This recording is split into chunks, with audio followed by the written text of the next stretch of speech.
You're right there, YouTube. It is Crackoon again, bringing you another gameplay. Commentary man, we're here again, bringing you another ground war domination on the map Seatown. Going to be using the Scar L suppressed with the proficiency impact. Got Sleight of Hand Pro, Hardline Pro, Marksman. Got a frag grenade. I believe I've got concussion grenades on there as well. Kill streaks wise, I'm running the precision airstrike, the Reaper, the Pave. Boom! Getting on with it, man. I decided not to bring you another Battlefield 3 com, like I said yesterday. I said I was going to bring one, you know, because I'm kind of going in track with complexity versus simplicity, and I want to just talk about complexity versus simplicity just a little bit quickly here to begin with at the beginning. But essentially, my thoughts upon this series, what I'm going to start in a moment, is because everybody's bitching about well, Modern Warfare 3. Pretty much, there's like, I can't think of a single commentator that I've seen at all that's like not even bitched about it in some way, shape or form. And I don't know, you're getting commentators saying that they're never going to play it again. You got people saying that they'll play it once they've fixed this certain thing. Oh, this kind of shit. Modern Warfare 3 essentially is just getting a lot of slack.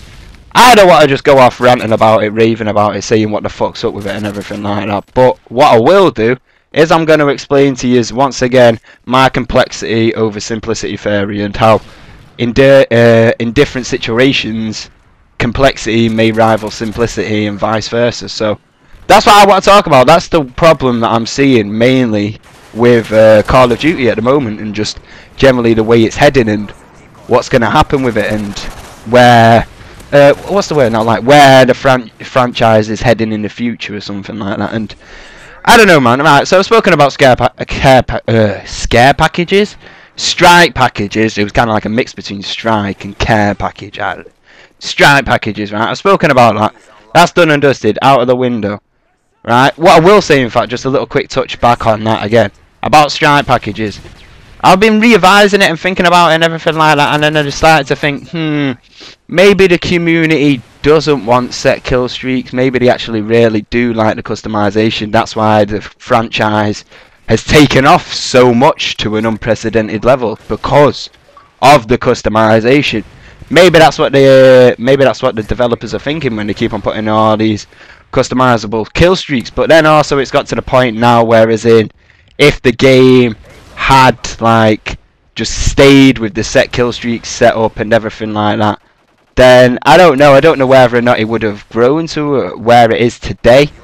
I don't know. It's interesting when you think about it like that, because if we reverted back to it, I rate the sales wouldn't change that much. I still think the game would be as much of a success as it is already. I'm just saying, at least a try with set kill streaks again would be better. Because, right, moving on to my point anyway, right, what I'm going to talk about today, simplicity over complexity and maps and everything like that, and generally what's going on with maps and stuff like that, because I think it's pretty much assured, and, well, I'd say it is anyway, but the whole scenario is, right, maps in Modern Warfare 3 are garbage. And what I say by that is, there's not, in my opinion anyway, you may differ, but in my opinion anyway, all the maps, when I look at all the maps in Modern Warfare 3, there's not a single map really that sticks out like, that's an amazing map, or I'm really going to vote for that map more than the other. Whereas in previous Call of Duties, I can think of many different maps in which I was like, yeah, let's vote for it. Oh, it's Nuketown. Let's vote for it. Get Nuketown in. Yeah, I want to play Nuketown. You know, like that kind of shit. Or whether it goes to like, well, I can't really think of one in Modern Warfare. Yeah, in Modern Warfare, oh, it's Rust. Yeah, vote for Rust, vote for Rust. You know, that kind of shit. When it comes to Modern Warfare 3, I can't think of a single, absolutely single map that I think of where I'm like, proper kind of, oh yeah, let's vote for it, let's vote for it. I want to play this map, really want to play this map, you know, that kind of scenario. And I don't know, that's kind of interesting, really. And this is where kind of complexity versus simplicity has gone into it. This is going to be like either an epiphany to all, or it might take some of you a little while to work it out and everything like that. But what the scenario is, right, the maps in this game aren't big, right? We're all aware of that. The maps in this game are probably like, they've probably got the most average, smallest size maps in any Call of Duty game to date.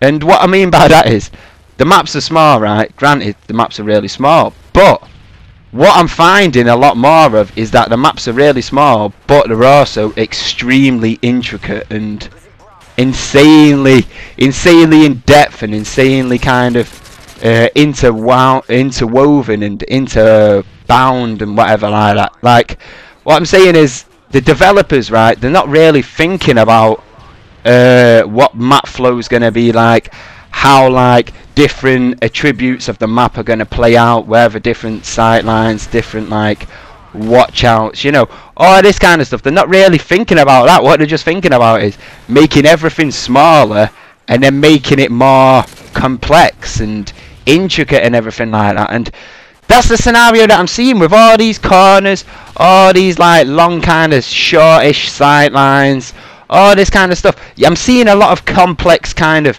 thinking that's going into the maps, but it's not really falling in line with simplicity and where some of the great simple maps of all Call of Duty history have come from. Nuketown is a relatively intricate map, but as in like detail and intricacy in that well, in that sense in a way, but when it comes down to it like that, it's not that intricate. I mean, what? There's 2 back gardens, then there's 2 side passages that go down into the middle, which is essentially like a road, you know what I'm saying, like that, and then there's 2 interiors. That's really it. There's not really like that much complexity to it. It's pretty straightforward when you're looking at it, and it's a simple, great map that really worked within Black Ops. And when it comes down to this, there's no really simple, great maps in my opinion, because everything's, you know, so out there, kind of, you know, or as I've already explained anyway, intricate, explained, enclosed to open to sightline to corner to, you know, all this kind of stuff, where as in go back to Nuketown again, it's like straightforward, the enemies are on the other side of the map, I'm on this side of the map, let's go fuck them up, you know what I'm saying? There's only a few ways that I can get to the enemies, let's go do it. It's like, I don't know, man, that's the whole interesting.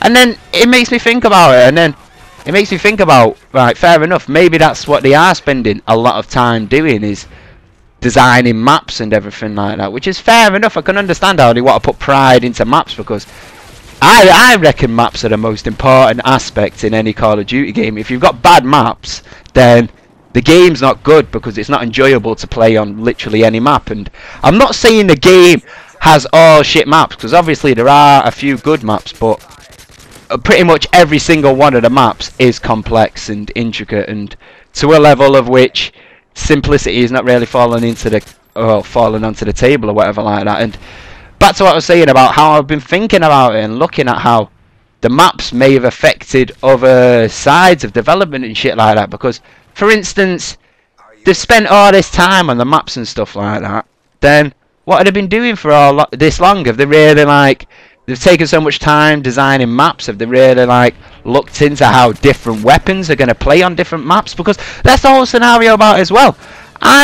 This is just an assumption, right, but I'm assuming when the developers are put into the game, if I can get my words out, when the developers are putting the game together, they'll have different teams working on different aspects of multiplayer, i.e. one team will be on maps, other team weapons, other team kill streaks, other team perks, you know, that's already like 4 different teams. How much do these teams communicate? Because maybe that's where the breakdown's coming from. I feel as if Treyarch had done a better job of communicating internally and making sure everything interplays together, just to like, you know, accept the few odd variables that obviously stuck out, i.e. Ghost, the FAMAS, the 74U, the Second Chance, the RCXD. These are all different kind of aspects of the game, which I'm assuming wouldn't have been worked on together or like simultaneously at the same time within the same team and shit like that. So I don't know, man, it just makes you think, when they're putting all this complexity and all this thought into like designing maps, they're not even like, maybe it's so stupid because they're not even like thinking about how different perks and different guns are going to work on different maps and everything like that. So I don't know, man, that's just the way I'm seeing it. Also, another point, right, with kill streaks, they spent so much time, I worked it out roughly, right, there's about actually I don't even know, I didn't work it out at all, there's about 20 kill streaks, 20 plus kill streaks, right, in the game between support and assault. Excluding specialists, because specialists are just perks, you know what I'm saying, like that. So there's about 20 kill streaks.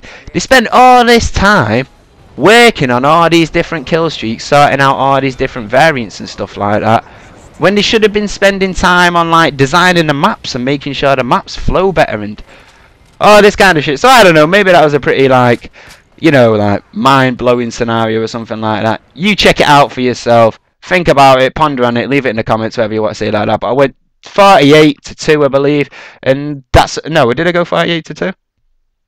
I went 48-2, or is it a 7? I don't know, man. I'm pretty sure it was a 2. 48-2, and that's the end of the commentary. Peace.